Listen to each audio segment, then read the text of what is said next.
بسم اللہ الرحمن الرحیم۔ السلام علیکم۔ پروگرام علم و دانش کے ساتھ میں آپ کی خدمت میں حاضر ہوں۔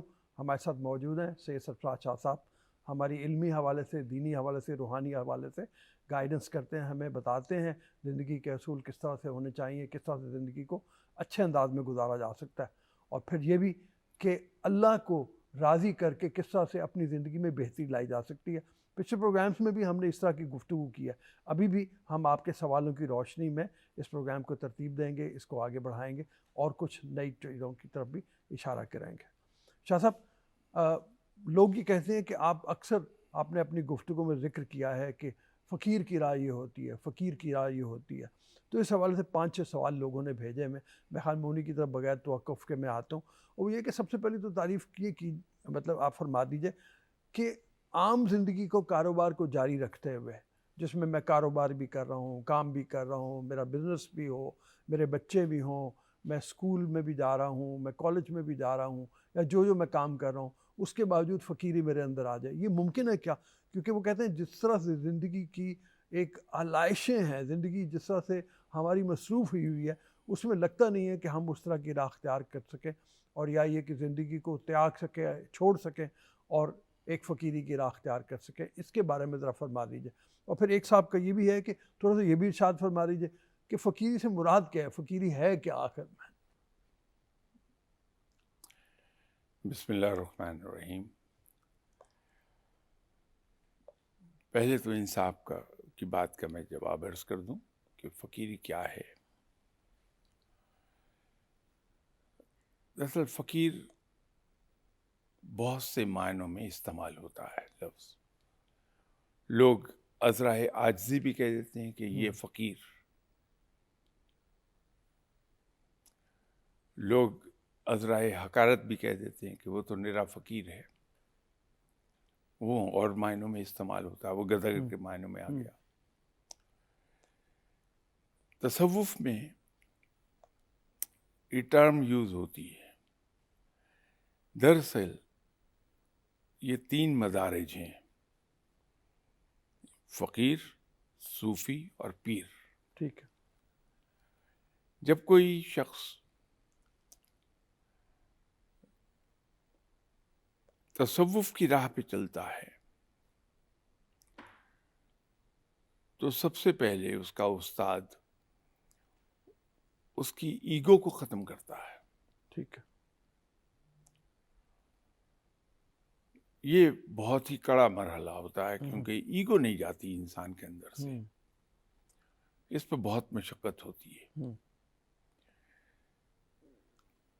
اس کے کئی میتھڈ یوز کیے جاتے ہیں کہ جس خانقاہ میں وہ گیا ہے ٹریننگ کے لیے، وہاں جاتے ہی سب سے پہلے تو اس کے سر پر اس طرح پھیر دیا جاتا ہے جو ہمارے بر صغیر میں حقارت کی علامت ہے۔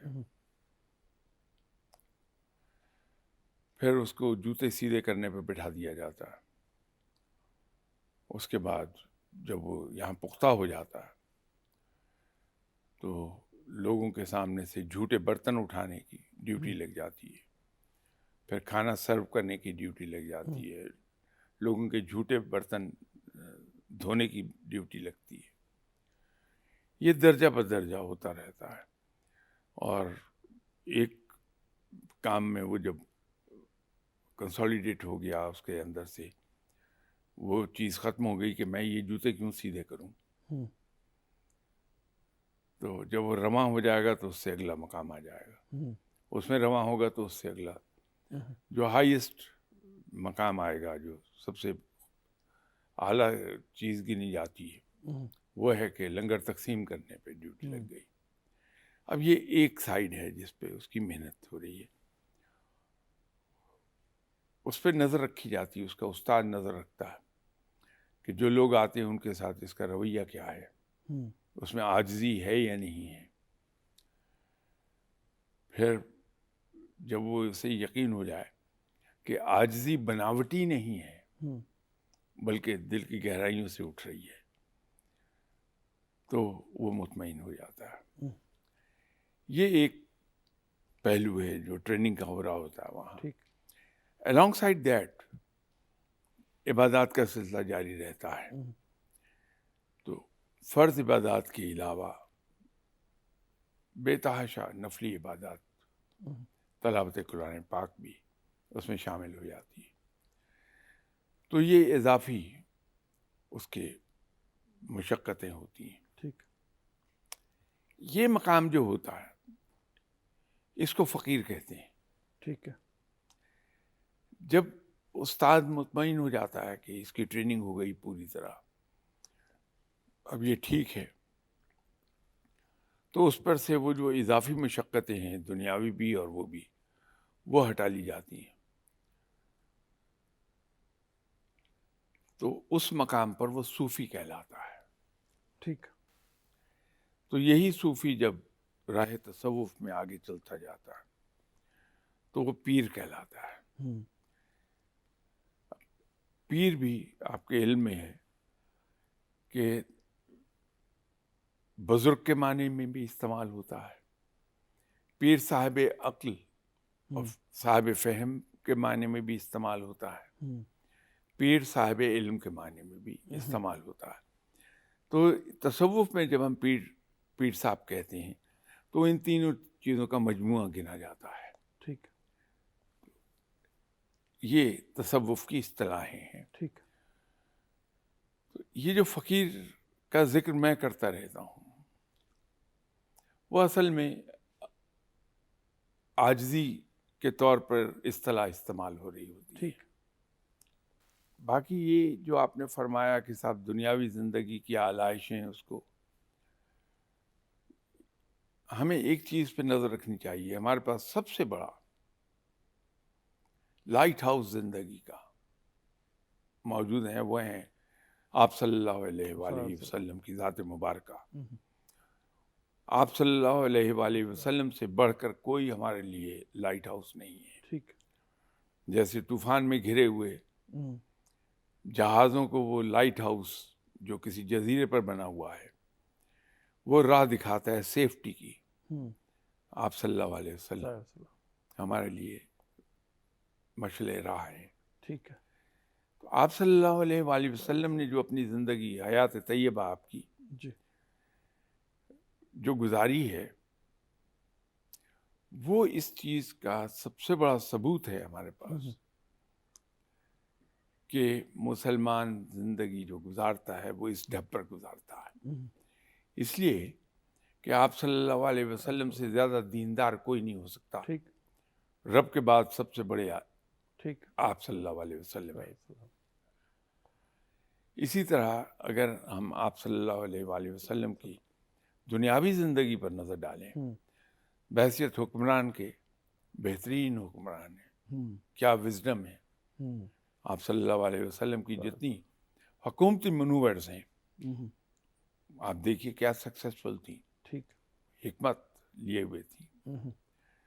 آپ صلی اللہ علیہ وسلم کو آپ بطور جج دیکھیے کیا عظیم الشان فیصلے صادر فرمائیں. آپ صلی اللہ علیہ وآلہ وسلم کو بطور سپہ سالار دیکھیے، آپ کی جو عسکری وزڈم ہے اس کا ایک مظاہر جنگ بدر ہے، غزوہ بدر. جو غزوہ بدر ہے اس میں سلیکشن آف بیٹل فیلڈ اور اس کے اندر بھی ڈپلائمنٹ آف فورس جس ترتیب سے کی ہے وہ کلاسک ہے.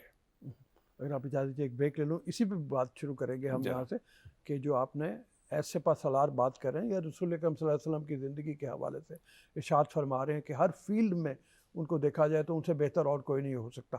اس پہ ایک چھوٹی سی بریک کے لیے اجازت دیجیے ہمیں. بریک کے بعد واپس آئیں گے اور آپ صلی اللہ علیہ وسلم کی انہی خوبیوں کے حوالے سے گفتگو جاری رکھیں گے. ابھی اجازت دیجیے بریک کے لیے.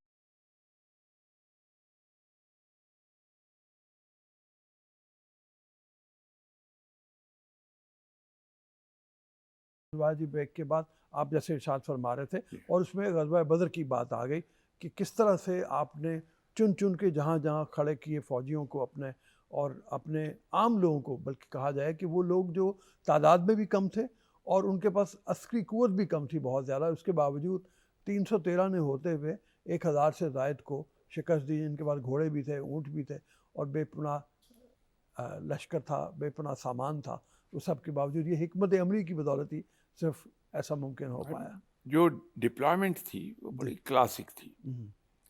آپ صلی اللہ علیہ وسلم نے اپنے ٹروپس کو ٹرائنگولر فارم میں ڈپلوائے کیا، اور وہاں اکلوتا جو واٹر پوائنٹ تھا اس کو سیکیور کر لیا. ڈیزرٹ کے اندر واٹر پوائنٹ لائف لائن ہے کسی بھی فورس کے لیے، تو واٹر پوائنٹ ڈینائی کر دیا ٹو اینیمی. اس سے یہ ہو گیا کہ دشمن تقسیم ہوا 3 حصوں میں، اور اس کو انگیج کرنا بڑا آسان ہو گیا. یہ وزڈم جی میں ایک ایگزامپل آپ کو دے رہا تھا. اسی طرح آپ صلی اللہ علیہ وسلم کو ایز اے فیملی مین دیکھ لیجیے، کیا خوبصورت طریقے سے فیملی لائف گزاری ہے. سو فورتھ گنتے جائیے. تجارت میں دیکھ لیجیے، بہترین تاجر، کچھ بھی کوئی پہلو دیکھ لیجیے، وہ ہمارے پاس ایک روشنی کا منبع ہیں آپ صلی اللہ علیہ وسلم. انہوں نے تو دنیا نہیں چھوڑی، بہت خوب نبھائی، دین بھی سب سے زیادہ خوبصورت طریقے سے نبھایا. ہم آپ صلی اللہ علیہ وسلم کے امتی ہیں، اور ہمیں آپ صلی اللہ علیہ وسلم کی سنت پہ ہی عمل کرنا ہے. تو اسلام میں یہ کوئی کانسیپٹ نہیں ہے کہ آپ دین کے لیے دنیا چھوڑ کے ایک طرف ہو جائیے، بلکہ الٹا آنسریبل ہو جاتا ہے اللہ کو کہ میرے اوپر جو ذمہ داریاں عائد ہوتی ہیں، میری فیملی ہے، میرے ماں باپ ہیں، بہن بھائی ہیں، رشتہ دار ہیں، ان سب کے میرے اوپر حقوق ہیں. تو میں اگر سب کچھ چھوڑ چھاڑ کے ایک طرف ہو جاؤں گا تو میں ان کے حقوق کو ادا نہ کرنے کے معاملے میں اللہ کو آنسریبل ہوں. مجھ سے پوچھ گچھ ہو جائے گی کل کو کہ یہ تم یہاں کیوں فیل کیے. تو مسلمان جو ہے وہ تو دونوں چیزوں کو ایک ساتھ لے کے چلتا ہے. ٹھیک. اس کی دنیا جو ہے وہ گورنڈ ہوتی ہے by principle set out by them. ٹھیک. ایک ہاتھ میں دین لے کے چلتا ہے، ایک میں دنیا. جی. اور دونوں ہاتھ اس طرح نہیں جاتے ہیں، لیول پہ رہتے ہیں. بیلنس ایک بہت اچھا رکھنا ہے. یہی مسلمان کی شان ہے. ٹھیک. تو ہر چیز کو خوبی سے نبھاتا ہے. تو یہ سوچنا کہ جو آدمی اس راہ پہ چل نکلا کہ میں رب کو راضی کروں، وہ دنیا چھوڑ جائے، قطعی طور پہ غلط ہے. ٹھیک. اس کو دنیا ہی میں رہنا ہے. ٹھیک. دنیا نبھانی. ہاں یہ انشور وہ کرے گا کہ اس کے دنیاوی معاملات ماتحت ہوں دین کے دیے ہوئے اصولوں کے، اسی میں خیر ہے. ٹھیک. اچھا یہ فرمائیے، جیسے آپ نے ابھی ارشاد فرمایا تھا تھوڑی دیر پہلے کہ 3 مدارج ایک ہو گئے، ایک فقیری ہو گئی، ایک صوفی ہو گیا، اور پھر پیر ہو گیا. کیا یہ تینوں مدارج طے کرنا ہر آدمی کے لیے فرض ہے، ضروری ہے، یا وہ کسی بھی ایک درجے پہ رہ کے اپنے آپ کو مطمئن سمجھ سکتا ہے اور کوشش کر سکتا ہے کہ اسی کی انتہا پہ پہنچ جائے؟ نہیں، قطعی طور پہ فرض نہیں ہے. ٹھیک. یہ تو آپ نے چونکہ ایک سوال پوچھا، جی. فقیر کا حوالہ دیا تو میں نے صرف کانسیپٹ کلیئر کرنے کے لیے وہ بیان کر دیا. بٹ اٹ ڈزنٹ مین کہ اس راہ پہ جایا جائے. ٹھیک. راہ ایک ہی ہے جو آپ صلی اللہ علیہ وسلم نے بتائی ہے. ٹھیک. اب وہ ہے کہ رب کو راضی کیا جائے. اچھا شاہ صاحب یہ فرمائیے، چونکہ بار بار آپ نے اس کا تذکرہ کیا ہے اور وہ اپنی جگہ بالکل اٹل ہے، موجود ہے، اور وہ یہ ہے کہ لائٹ ہاؤس ایک ہی ہے، اور وہ رسول اکرم صلی اللہ علیہ وسلم کی ذات اقدس ہے، اس کے علاوہ اور کچھ بھی نہیں. بے شک. ٹھیک ہے نا. تو اب یہ فرمائیے کہ اس پیغام کو آگے بڑھانے کے لیے ان کے یا پبلک کے لیے یا عام عوام کے لیے آسان کرنے کے لیے اولیاء کرام آتے رہے ہیں، اور مرشد بھی آتے رہے ہیں، مرشد بھی بنتے چلے گئے ہیں، آج کی دنیا بھی میں موجود ہیں. کیا انسان کے لیے یہ لازم ہے پھر کہ مرشد اس کا وہی سامنے ہو جو اس کے سامنے ہے، کوئی استاد کی صورت آپ اس کو کہہ لیں جس تک وہ منزل تک پہنچے، یا پہلے لوگوں سے بھی جو گزر گئے ہیں ان سے بھی گائیڈنس لی جا سکتی ہے، ان کی کتابوں کے علاوہ کسی اور طریقے پہ، روحانی طریقے سے بھی؟ اب تصوف میں اس کو سلسلہ اویسیہ کہتے ہیں. جی. طریقہ اویسیہ کہہ جی۔ لیجیے آپ.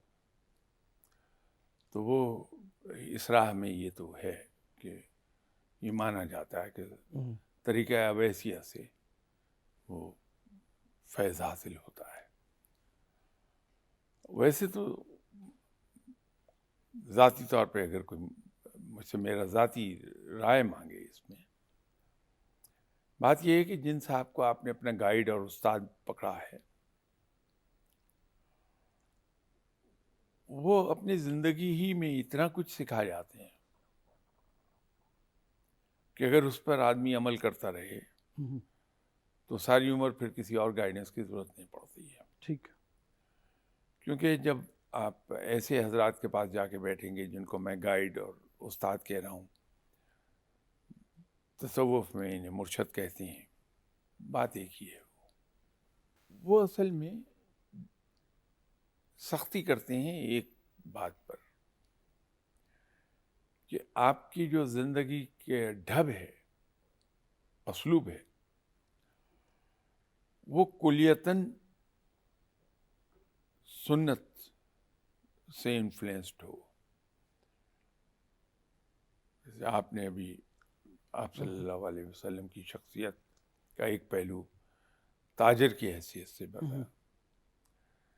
اب اسلام میں جو اصول بتائے گئے ہیں تجارت کے، ان پہ ہم عمل کر لیں کہ کوئی چیز اگر ہم بیچنا چاہ رہے ہیں تو خریدار کو ہم سب سے پہلے اس چیز کے نقائص بیان کر دیں، پھر کوئی خوبی اس کو بتائیں.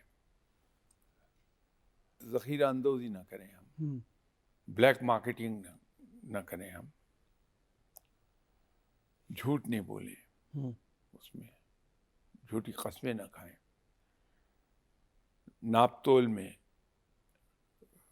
پورا رکھیں اپنے آپ کو، اس میں ڈنڈی نہ ماریں، سو اینڈ سو فورتھ. اور اسی طرح وہ جو آپ کے استاد ہیں وہ آپ پہ بڑی گہری نظر رکھتے ہیں کہ آپ کرتے کیا ہیں. میں ایک ایگزامپل کوٹ کر دوں کہ میں ایک دن ایک بزرگ کے پاس بیٹھا ہوا تھا، تو سردیاں تھیں،